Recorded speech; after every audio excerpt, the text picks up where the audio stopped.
It's finally here. The April update has brought us new things to do, new things to earn, and a lot of really interesting changes to the game itself.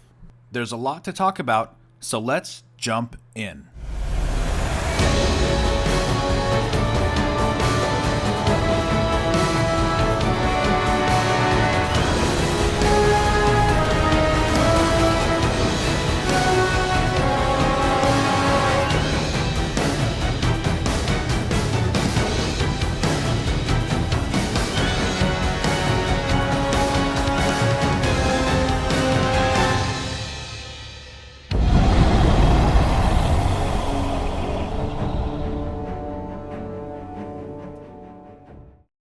The first thing you see when loading in after the update is a quick pop-up showing you what's new in patch 2.2.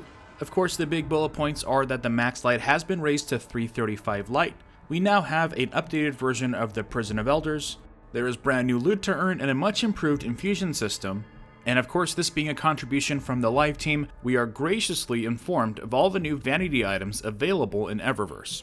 Now, I do have some deeper thoughts on Eververse, so I'm going to save that topic for a different video. So the first thing I did when zoning into the tower was rank up with all of the factions. And I was pleasantly surprised to find my first drop in the game be the Devil You Know hand cannon. Now, this was my absolute favorite hand cannon from year 1, and with my luck I figured I would get it months down the road. Mine dropped at 322 light and has triple tap and grenadier. Not too shabby. Next up, I went in and checked in with some of the vendors. Bungie did mention that the perks on all of the vendor weapons would be re-rolled, so I wanted to check a few of them out. So if I find anything of interest, I will let you guys know. So with a few new pieces of gear from the vendors, I made my way to the Reef to check in for the quests. Now, of course, Petra does have a PlayStation exclusive quest. Although it's nothing too complex, it just simply has you kill a few champions in the Court of Oryx, which is something I'm gonna do anyways. Next, I checked in with Varix to start the actual content from the April update. First up is the At the Gates quest, starting with the Pretender to the Throne story mission. You also get a second quest sending you to the level 41 Prison of Elders. Now, I have to say the new story mission was very disappointing. It was so short that we beat it before I even reached my super. It simply has you go to the Founts where you face off with Malak for the first time, but he quickly escapes and that's it. You don't even fight an Ultra.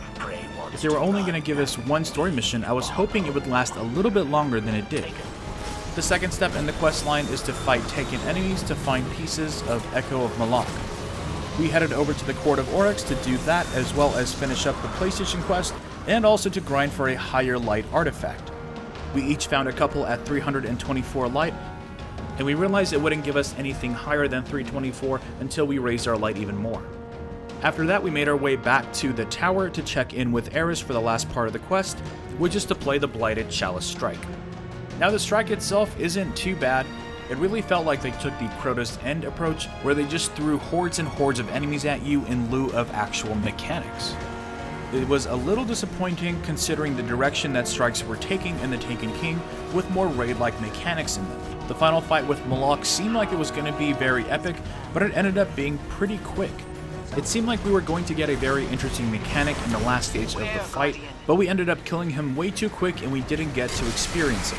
It looked like the entire room was going to get slow touched, massively impairing the mobility. Blighted Chalice was also the Nightfall this week, and it was the easiest Nightfall I've ever had, despite the difficulty being raised to 320 light. We've taken back the shrine from the Taken, that they took through taking. Returning back to Eris awards you the Dreadfang sword with 320 light.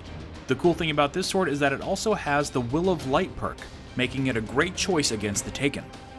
After that, we decided to tackle on the Prison of Elders and the Challenge of the Elders. Now, I'm going to dive a little deeper into the Prison of Elders in the next video, but my first impressions with the Challenge of the Elders is that it's pretty fun. It feels like a tier 3 Court of Oryx on rails. You basically fight 3 bosses and then get loot that is guaranteed to progress you forward. With a good group, you can grind this all day and get lots and lots of sweet loot. But does it have enough juice to keep it going until the next expansion?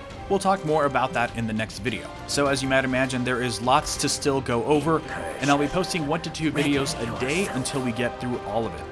So drop a like if you can, subscribe for more Destiny content, and I will see you all next time.